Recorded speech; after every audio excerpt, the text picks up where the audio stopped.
Today, the Trump administration brushes off the group chat scandal.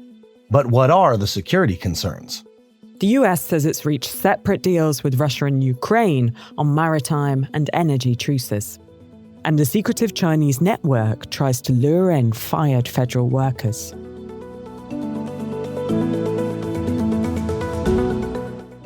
It's Wednesday, March 26th. This is Reuters World News, bringing you everything you need to know from the front lines in 10 minutes every weekday. I'm Christopher Walljasper in Chicago. And I'm Tara Oakes in Liverpool.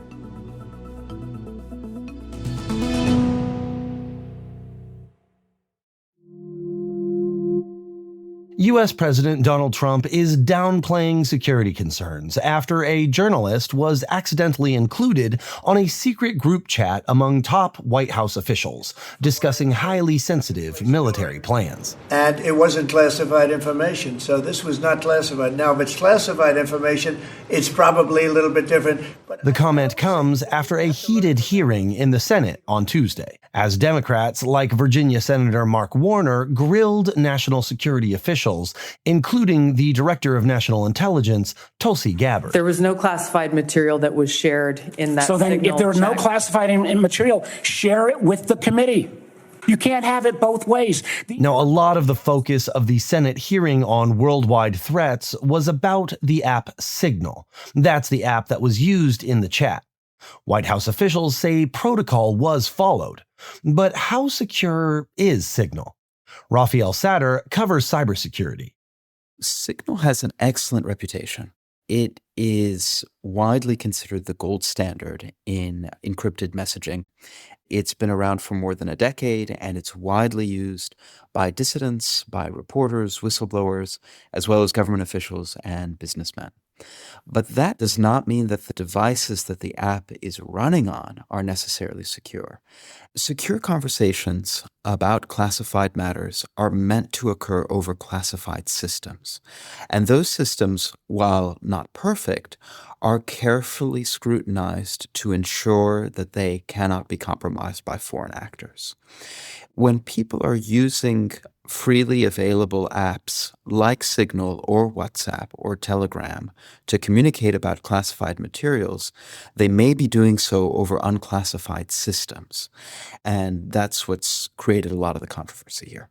Now, another criticism here is that government officials who are using Signal may not be preserving their communications as is required by law.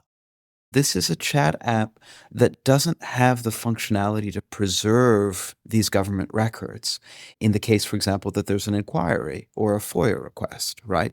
And if that's happening over an app that has disappearing messages, then it's an open question as to whether or not the people involved are following the law.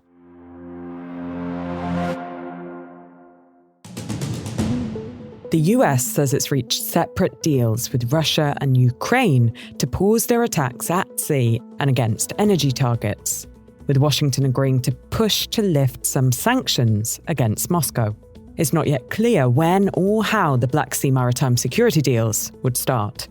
Moscow says the Black Sea agreements would not come into effect unless links between some Russian banks and the international financial system are restored. And Ukraine says it will ask President Trump to supply weapons and sanction Russia if Moscow breaks any truce. A broad majority of Americans believe the US president should always obey federal court rulings. That's according to a Reuters Ipsos poll. But respondents, particularly Republicans, were ready to give President Trump more leeway when it comes to pursuing one of his top priorities, deporting people who the administration says are living illegally in the US. Now, as the Trump administration comes under fire for sharing sensitive military information, another more subtle breach of information may be happening thanks to the massive layoff of federal workers orchestrated by Elon Musk's Department of Government Efficiency. According to new Reuters reporting, a shadowy network of Chinese-linked recruitment companies is trying to gather intelligence from recently laid-off U.S. government workers. Our cybersecurity reporter, AJ Vicens, has been digging into the network's recruiting efforts. So what they're doing is they may ask somebody who was recently laid off oh, if you need a little bit of income, can you write us a paper on this certain topic? And maybe it's not necessarily classified information, but it's interesting and important. And then you do another one. And then maybe they say, hey, why don't you fly out and give a presentation to this group of people? And the relationship can like spiral from there.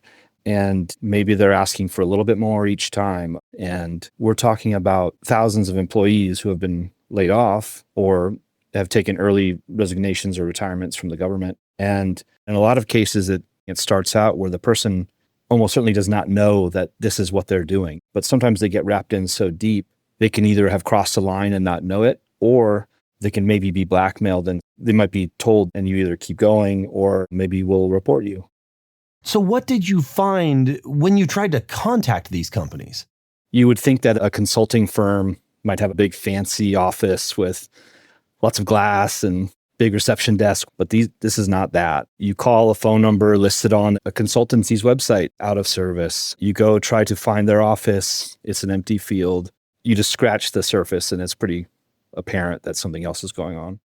Now, to be clear, Reuters was not able to determine if any former federal employees have already been recruited.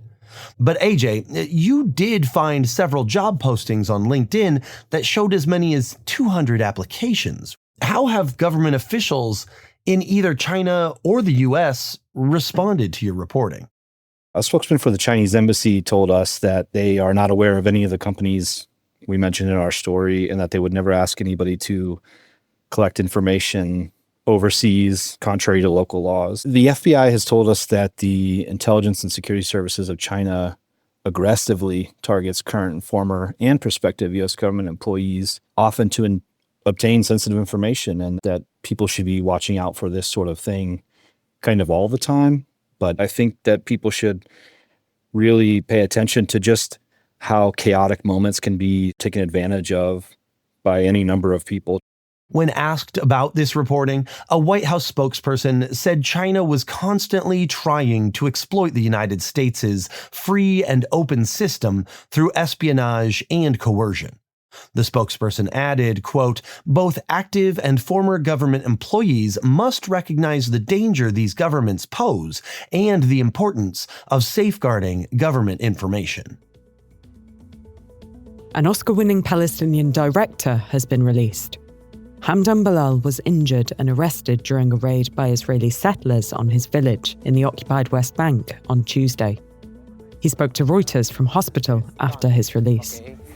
They came, the soldiers, with the settlers attacking me and beating me and destroyed me. Bilal is the co-director of the Oscar-winning No Other Land, a documentary about the Israeli displacement of a Palestinian community.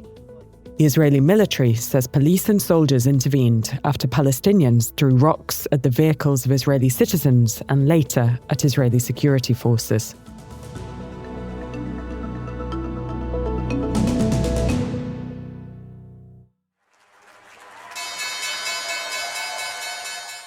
Springtime in most places is associated with flowers budding and possibly pollen allergies.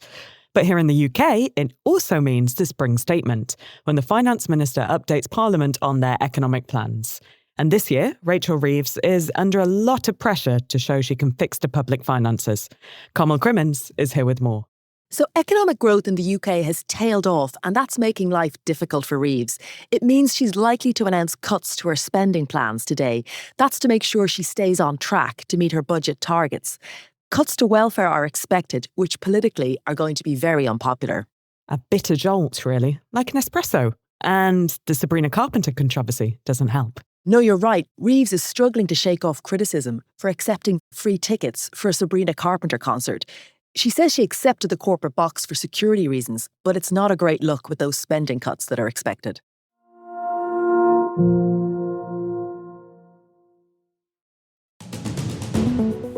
And for today's recommended read, a newly discovered dinosaur fossil in Mongolia's Gobi Desert.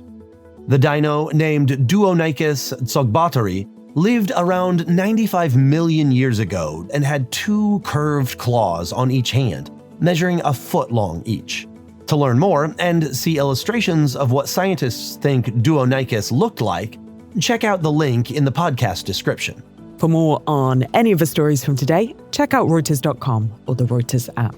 Don't forget to follow us on your favourite podcast player, and we'll be back tomorrow with our daily headline show.